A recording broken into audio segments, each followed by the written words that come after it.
चलिए बच्चों, तो आज हम लोग सरल सूक्ष्मदर्शी के बारे में पढ़ने वाले हैं कि सरल सूक्ष्मदर्शी क्या होता है, कैसे इसका व्यंजक निकाला जाता है और इसकी बनावट कैसी होती है। तो चलिए व्यास देखते हैं। तो इसमें एक कम फोकस दूरी वाला क्या होता है, उत्तल लेंस रहता है। ध्यान से देखना, डायग्राम को अच्छे से समझने की कोशिश करना, ठीक है।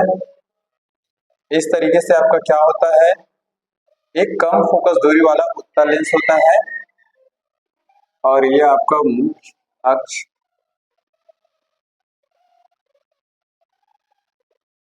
ये आपका क्या है, मुख्य अक्ष है, ठीक है। और ये मुख्य अक्ष का ये क्या कहलाता है, आपका प्रकाश केंद्र या प्रकाशी केंद्र कहलाता है, ओ कहते हैं। क्लियर है।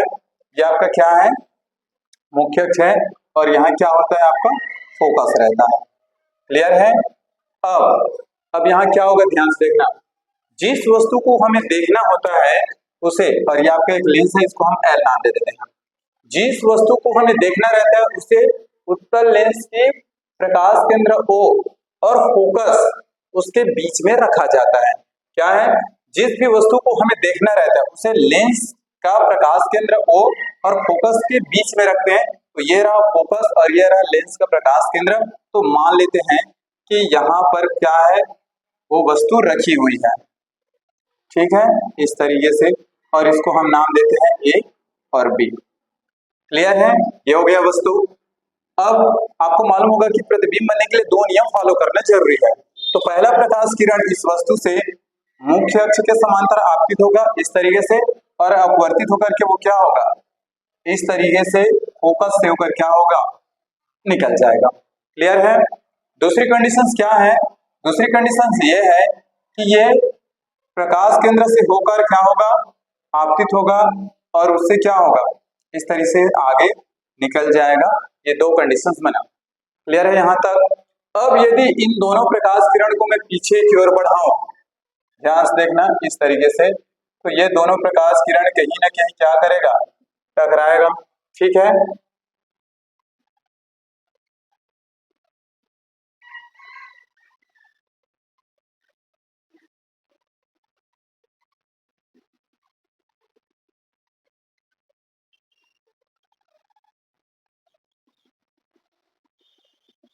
इस तरीके से।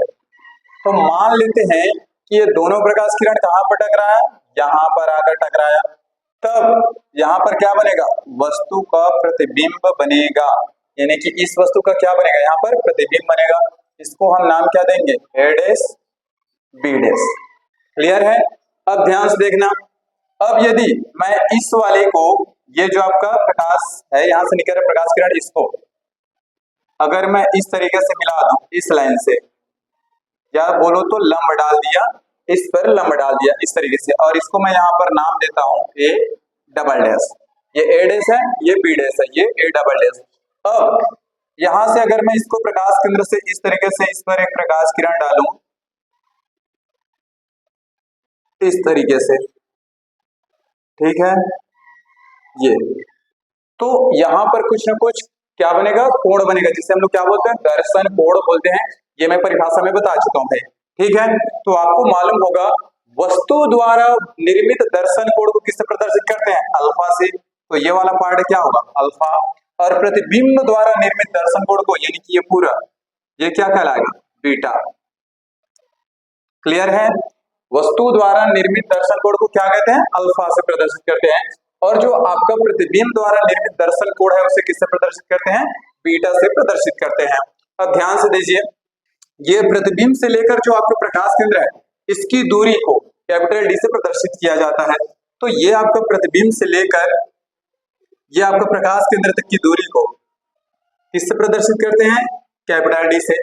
और जो वस्तु है, वस्तु से लेकर प्रकाश केंद्र के बीच की दूरी को किससे प्रदर्शित करते हैं, इसको हम लोग प्रदर्शित करते हैं यू से। आप लोग जानते हैं ये प्रकाश केंद्र तक है। क्लियर है। चलिए अब ध्यान से समझना, इसमें हमको करना क्या है भाई, ठीक।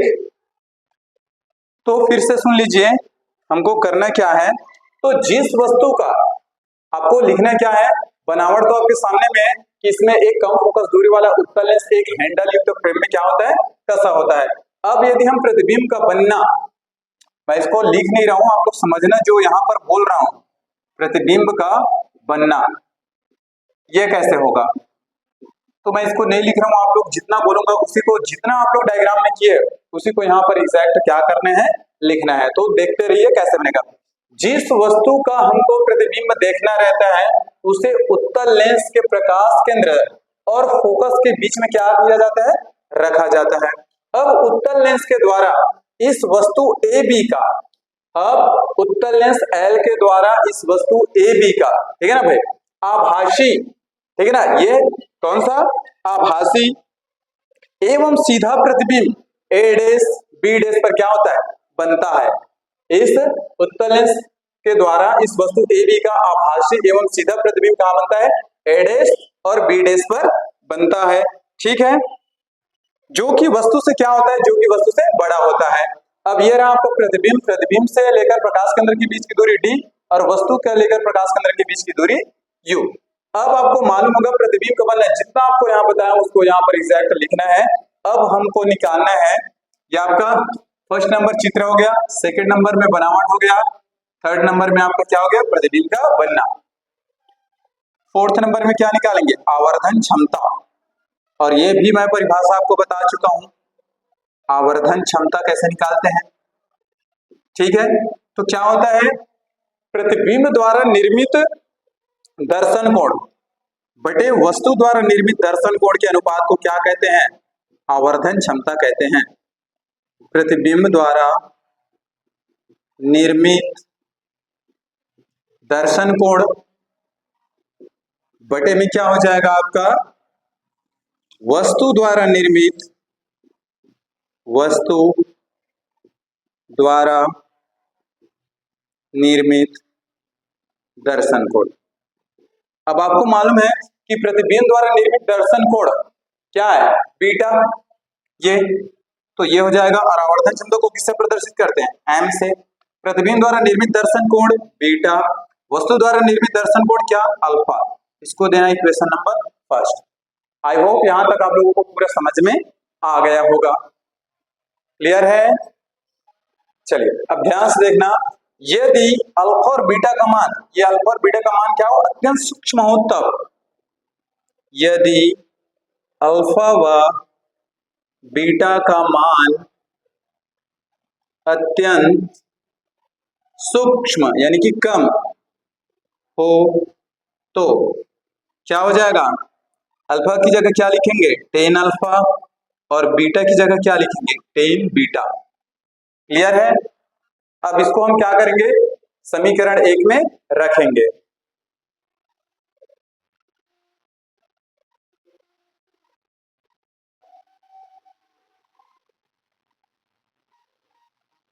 चलिए अब वैल्यू को रखते हैं, तो m बराबर हो जाएगा आपका बीटा की जगह टेन बीटा, अल्फा की जगह टेन अल्फा, इसको देना इक्वेशन नंबर 2।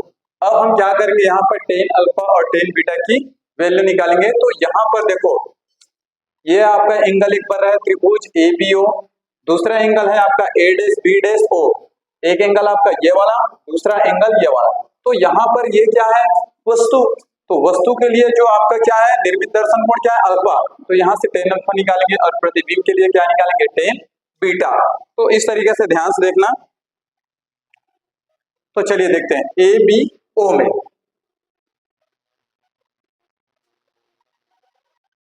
चलो तो त्रिभुज ABO में, अब त्रिभुज ABO में, यहां ABO में किसका निकालना है, टेन बीटा। तो आपको मालूम होगा टेन बराबर क्या होता है, लंब बटे आधार। कहां से पता चला, ये आपको मालूम होगा, लाल बटे का, ये साइन का वैल्यू, ये कॉस का, ये टेन का, लंब बटे आधार। तो यहाँ लंब कौन है, AB, आधार कौन है, BO, रखो AB बटे BO।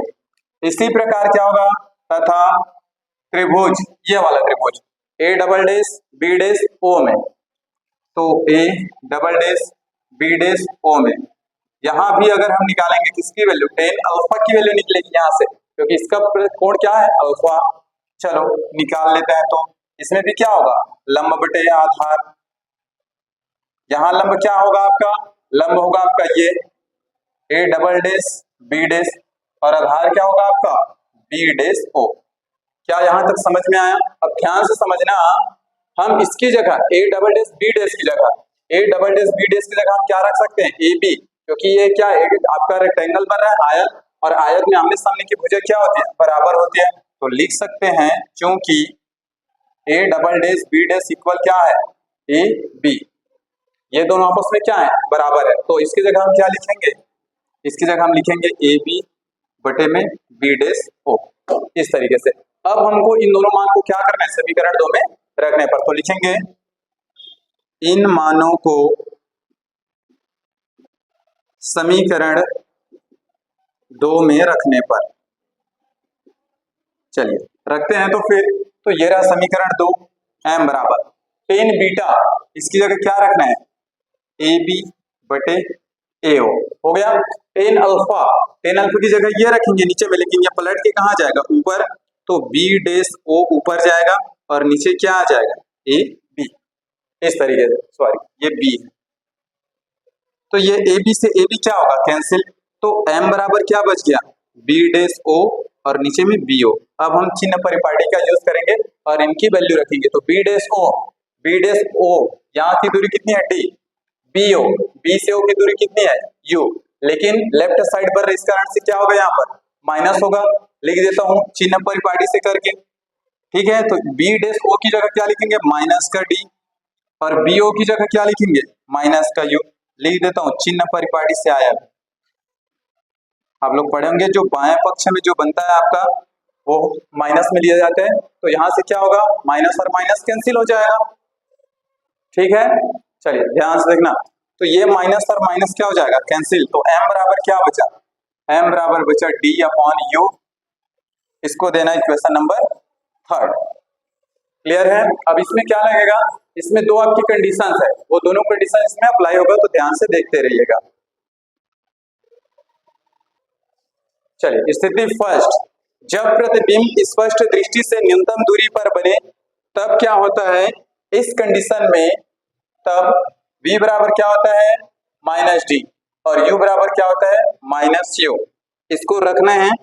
तब लेंस के सूत्र से, अब लेंस के सूत्र से, तो लेंस का सूत्र क्या होता है आपका, 1 अपॉन एफ बराबर 1 upon v minus 1 upon you. अब यहाँ अप्लाई करते हैं, तो ये 1 अपॉन एफ में तो कोई चेंजेस नहीं, v की जगह क्या रखना है, माइनस का d, माइनस 1, u की जगह माइनस का u। अब माइनस माइनस क्या होगा, प्लस होगा, तो मैं यही प्लस कर देता हूँ, आप लोग समझ जाइएगा, माइनस माइनस क्या होगा, प्लस।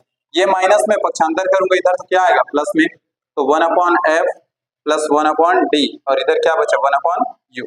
अब हमको क्या करना है, इसके दोनों साइड डी से क्या करेंगे, मल्टीप्लाई, तो लिखेंगे दोनों पक्ष में डी का गुणा करने पर, चलिए कर देंगे डी का गुणा, तो इसके साथ डी का गुणा करूंगा तो डी बटे एफ बनेगा, यहाँ डी से गुणा होगा तो डी और डी क्या होगा, कैंसिल हो जाएगा, तो कितना बचेगा 1, और ये कितना हो जाएगा, डी बटे यू, इसको देना इक्वेशन नंबर 4। क्लियर है? अब ध्यान से देखना, समीकरण नंबर 4 और समीकरण नंबर 3 दोनों आपस में क्या है, राइट हैंड साइड इक्वल है, तो लिखेंगे समीकरण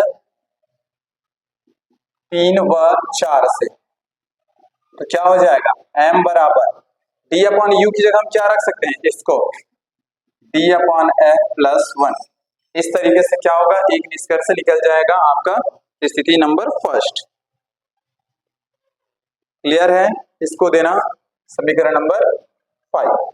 अब स्थिति सेकंड, जब वस्तु क्या हो, अनंत पर बने, जब वस्तु क्या हो, प्रतिबिंब अनंत पर बने, तब की कंडीशंस में क्या होगा, ध्यान से देख लीजिए। जब प्रतिबिंब अनंत पर बने, कहां पर बनना चाहिए इस बार, जब प्रतिबिंब अनंत पर बने तब क्या होगा, तब की कंडीशंस में u बराबर क्या रखेंगे, f, तब u बराबर क्या रखना है, f, तब समीकरण 3 से ध्यान से देखना, तब समीकरण 3 से तो u की जगह क्या रखना है, m, तो ये हो जाएगा आपका m बराबर d अपॉन f। इस तरीके से आपको आवर्धन क्षमता निकालना है। स्थिति नंबर फर्स्ट, जब प्रतिबिंब स्पष्ट दृश्य से न्यूनतम दूरी पर बने तब की कंडीशंस में ये आपका आवर्धन क्षमता, और जब प्रतिबिंब अनंत पर बने तब ये वाला आपका आवर्धन क्षमता। इस तरीके से आपको सरल सूक्ष्मदर्शी का इतना सारे व्यंजक आपको निकालना है। आई होप आपको ये समझ में आ गया होगा।